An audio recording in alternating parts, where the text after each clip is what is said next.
Le parc naturel de Cabo de Gata-Nera est le premier parc maritime terrestre d'Andalousie, en Espagne. C'est un parc d'origine volcanique, la plus grande superficie maritime terrestre protégée et de grande importance écologique de toute la côte méditerranéenne d'Europe occidentale. Ce parc, d'une extension de 38 000 hectares, est un des joyaux naturels pour le tourisme d'Andalousie et de toute l'Espagne, grâce à la beauté et à la richesse écologique de sa frange côtière et de sa bande marine d'1 mille de largeur pour une superficie de 12 000 hectares. En outre, le parc a d'autres formes de protection. La zone de protection spéciale pour les oiseaux, les zones humides d'importance internationale et enfin Las Salinas del Cabo de Gata, réserve de la biosphère, aire spécialement protégée d'importance méditerranéenne. Le parc naturel de Cabo de Gata-Nera se trouve sur la côte sud-est d'Almeria, dans la limite orientale du golfe d'Almeria. Il s'étend sur les municipalités de Nera et Carboneras. L'importance écologique du Cabo de Gata est due à son origine de type volcanique, son climat semi-aride, son caractère maritime terrestre, ses habitats, steppes méditerranéennes, dunes, marais salants, falaises et herbiers de phanérogames marins, la Posidonie. Dans les limites du parc se trouve la Sierra de Cabo de Gata, la plus importante formation volcanique de toute la péninsule ibérique, située à quelques kilomètres de la capitale d'Almeria. Dans le parc naturel, il existe une extension maritime protégée de 12 000 hectares, correspondant à 1 000 marins depuis la côte, avec plus de 1000 espèces entre la flore et la faune,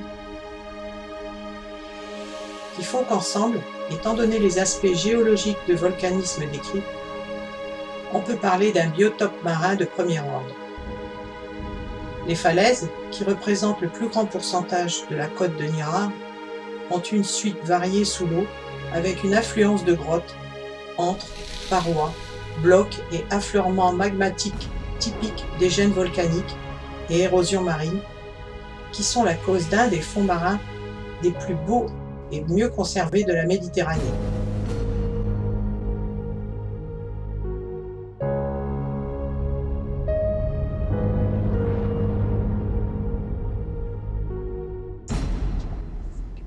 Cabo de Gata fut une voie de passage de multiples cultures qui ont laissé leurs empreintes dans ce lieu habité depuis la préhistoire, colonisé d'abord par les Phéniciens, puis les Grecs, les Romains, les Maures, pour devenir réellement espagnol à la fin du Moyen Âge.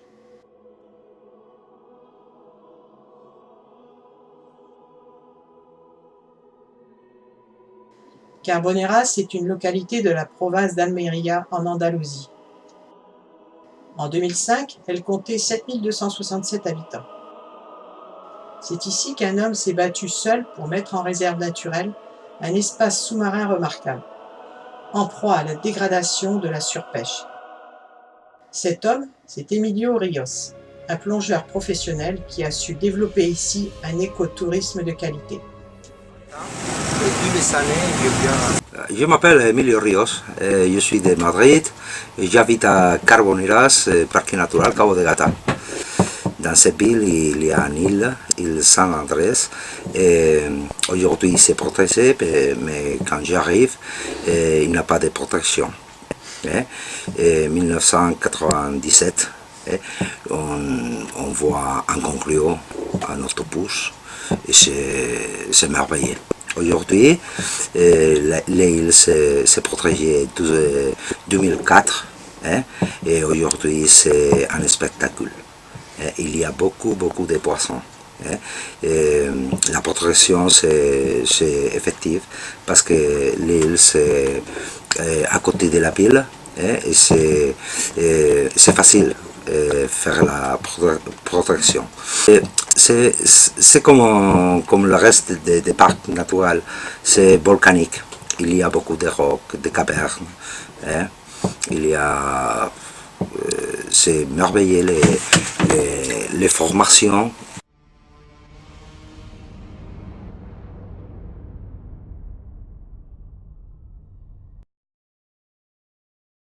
Ce que nous verrons dans l'île de Saint-André, c'est 13 espaces. Et un volcanique, des rocs volcaniques, il y a des Poséidons, hein, et aussi también il y a la sable.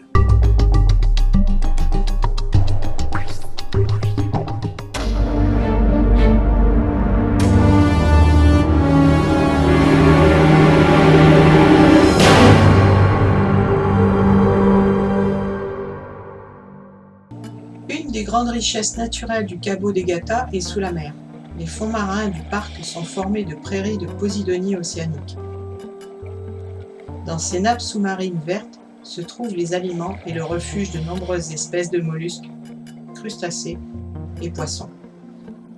Rôle majeur dans l'équilibre écologique et physique de la Méditerranée, base de la chaîne trophique, habitat de nombreuses espèces benthiques, bio-indicateur de la qualité du milieu marin. Les posidonies sont des plantes à fleurs aquatiques et non des algues. Elles ont un rôle essentiel dans le fonctionnement des écosystèmes côtiers. En effet, la croissance en rhizome favorise la fixation des sédiments et la photosynthèse produit un milieu riche en nutriments et bien oxygéné. Ces formations végétales abritent ainsi une flore et une faune associées, denses, riches et diversifiées. Par exemple, de très nombreuses espèces de poissons frayent dans ces écosystèmes. Ces écosystèmes sont fragiles et fortement menacés par l'ensablement du littoral, provoqué par l'urbanisation et les activités touristiques, mais aussi par la multiplication de l'algue Caulerpa taxifolia.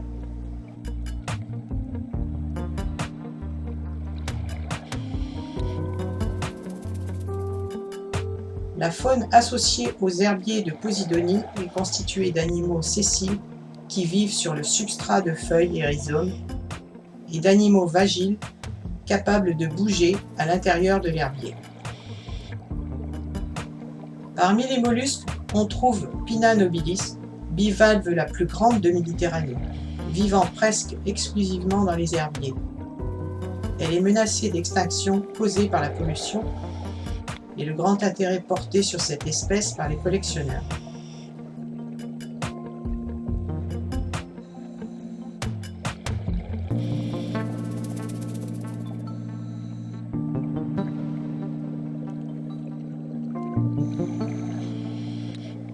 Les études scientifiques ont démontré qu'environ 70% de la population animale des herbiers est herbivore. Les plus abondants sont les échinodermes.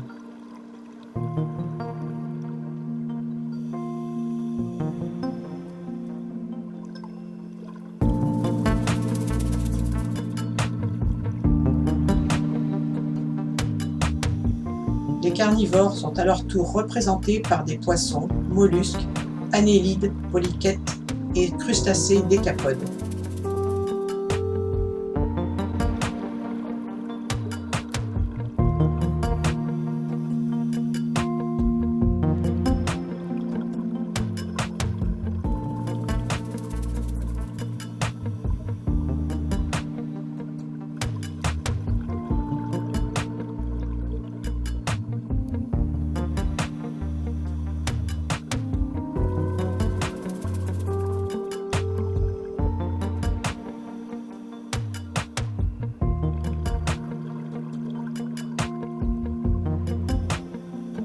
Dans les herbiers superficiels, on trouve beaucoup d'exemples de Sarpa salpa, un herbivore représentant 40 à 70% des poissons présents dans les herbiers en été.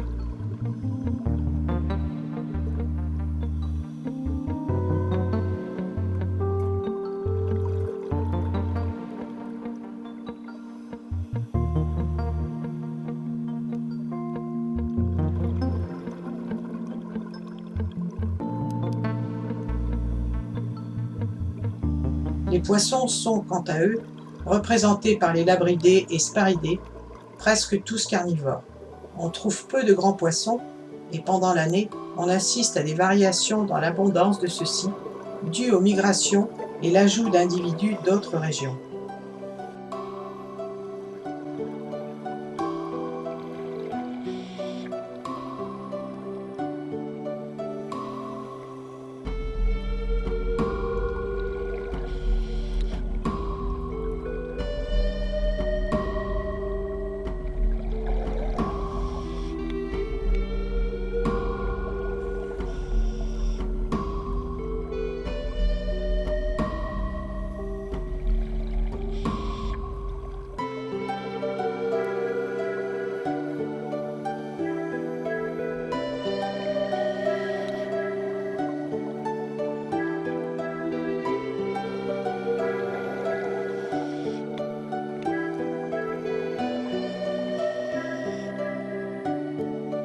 Depuis 2004 jusqu'à aujourd'hui, on peut voir que la protection de l'île, c'est bien pour les poissons de la mer. Il y a beaucoup de poissons et on a aujourd'hui des problèmes avec la pêche. Ce n'est pas un problème plus grand, mais il y a des personnes qui n'aiment pas la protection des espaces et ils pensent seulement à ça et ils rentrent dans l'île par la nuit et ils pêchent. La surface uniforme des fonds meubles offre moins de possibilités de se cacher aux organismes qui y vivent. Il leur reste l'enfouissement et le camouflage sur le fond. De nombreux organismes enfuis sortent la nuit. Plus encore que sur d'autres types de fonds, il faut savoir regarder. Votre intérêt pour la bio et l'éducation de votre regard vous permettra de prendre du plaisir sur ces fonds négligés par la majorité des plongeurs.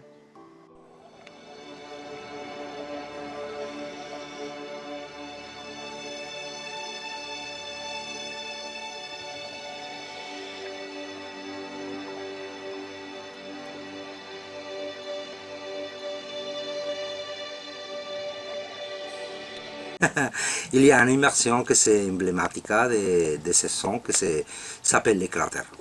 En explorant le long du cratère, nous retrouvons toutes les algues familières fixées sur la lave. Nous les connaissons bien pour les avoir observées au cours de nos nombreuses expéditions sur l'archipel des Baléares. Contrairement aux plantes supérieures, les algues ne fleurissent pas. Le mode de reproduction le plus répandu est asexué, par simple fragmentation. Elles n'ont pas de racines pour puiser la nourriture dans le sol, ni de vaisseau pour transporter la sève. Les algues benthiques ont des crampons qui servent uniquement à la fixation du végétal au support. Cette immersion est la star de l'île de San Andrés pour l'abondance de la vie marine et la beauté de son écosystème. Le cratère, comme son nom l'indique, est un petit volcan sous-marin qui présente un cratère d'un diamètre de 20 mètres. Ce petit volcan descend dans sa partie extérieure à 28 mètres, mais le plongeur découvrira son sommet à partir de 5 mètres. À partir de là, descendez dans le cratère jusqu'à 17 mètres, émerveillé par les murs d'anémones, d'éponges et de beaucoup d'autres invertébrés.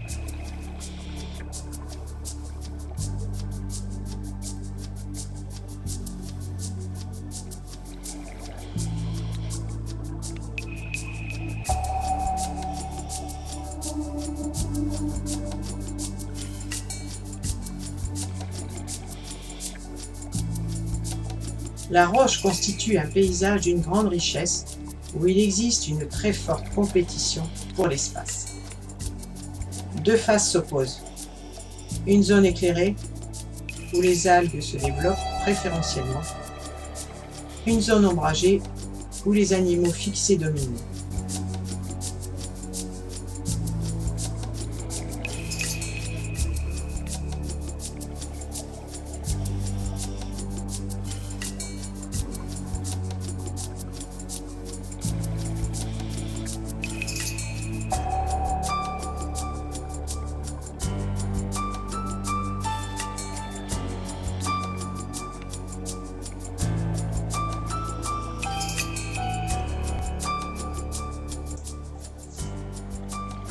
Les fonds rocheux ne constituent qu'un faible pourcentage des fonds marins. Cependant, d'une grande complexité topographique en Méditerranée, ils constituent des zones idéales d'exploration sous-marine par la richesse et la grande diversité de leur peuplement.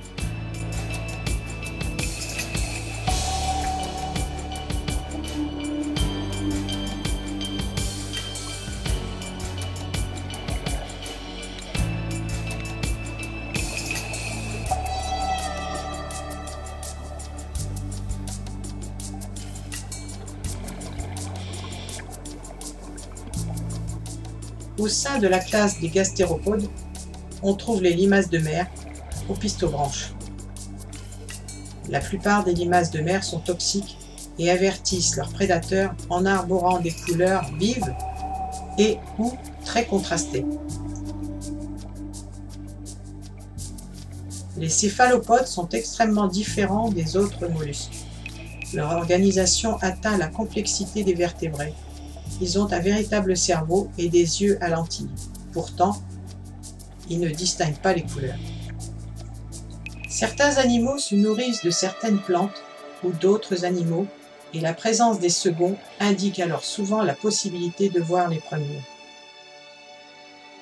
D'autres relations que la prédation existent, toutes aussi intéressantes à observer. Voici 5 catégories de relations interespèces classées suivant le profit qu'en tirent les espèces concernées. Symbiose, nécessaire à la survie des deux espèces. Mutualisme, profite aux deux espèces. Commensalisme, profite à l'une sans nuire à l'autre. Parasitisme, profite à l'une au détriment de l'autre. Prédation, une espèce tue et mange l'autre.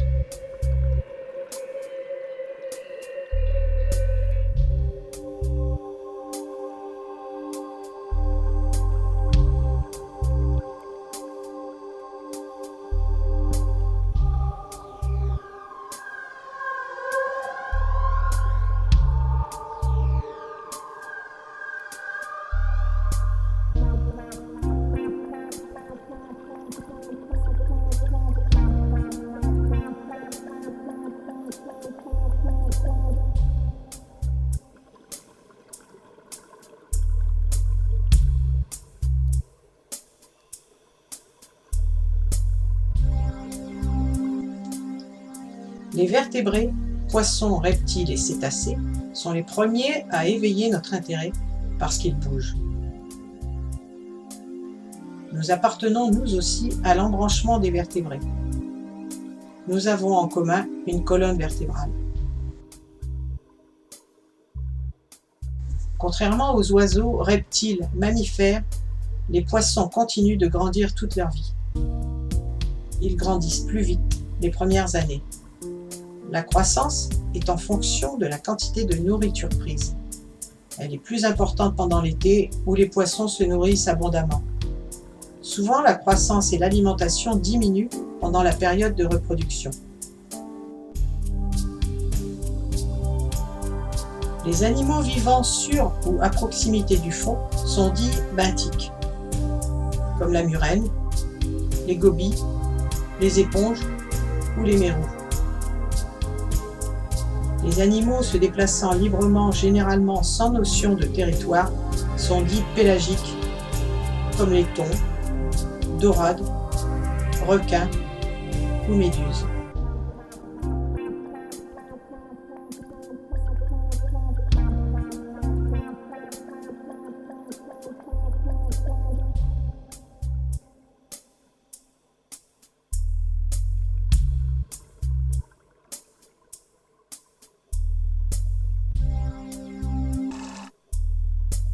Bon, l'île de Saint-André se trouve dans les mares d'Arboran. C'est un petit parcelle de la Méditerranée.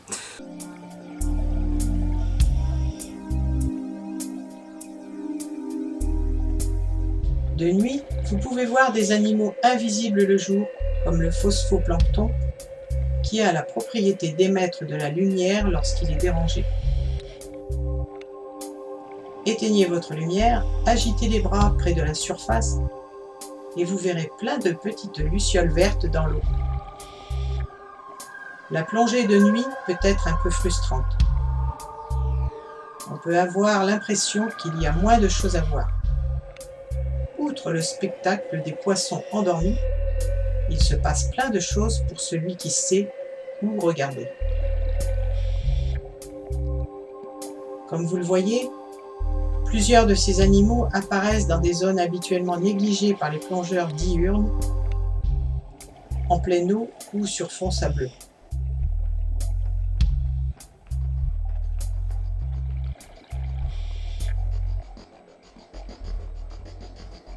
Nous quittons maintenant Carboneras, mais nous y reviendrons pour construire un récif artificiel avec Emilio. Nous l'avons promis.